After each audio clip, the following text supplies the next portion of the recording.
আজ সন্ধেবেলায় তমাল তাড়াতাড়ি বাড়ি চলে আসায় দুজনে মিলে বেরিয়ে পড়লাম টুকিটাকি কিছু খাবার জন্য। আর অনেক দিন থেকেই দেখছিলাম এই আউটলেটটা, তাই দেরি না করে ঠাকুরপুকুর 3A বাস স্ট্যান্ডের ওখানে সবিস্কর এই নতুন ক্যাফে কাম আউটলেটটায় পৌঁছে গেছিলাম। আর ওখানে যেমন ছিল বিস্কিট ভ্যারাইটি, তার সাথেও ছিল আরও বিভিন্ন রকমের কেক, তার সাথে আমার সবথেকে প্রিয় যেটা ক্রিম রোল, বিভিন্ন ফ্লেভারের ক্রিম রোল ছিল।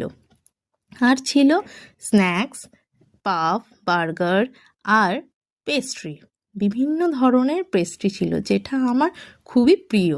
এই এত আইটেমের মধ্যে আমরা নিয়ে নিলাম চিকেন কালজোন আর তন্দুরি স্যান্ডউইচ, আর হ্যাঁ, ম্যাগি। এই ম্যাগিটার টেস্ট সত্যিই অপূর্ব ছিল। আর এত কিছুর সাথে একটা চকলেট ডিলাইট না হলে কি হয়, যেটা আমার মোস্ট ফেভারিট ছিল। আর নিয়েছিলাম একটা ওরিও শেক। আর বাড়ি আসার সময় কয়েকটা ক্রিম রোল না নিলে কি হয়, চলে এলাম, টাটা।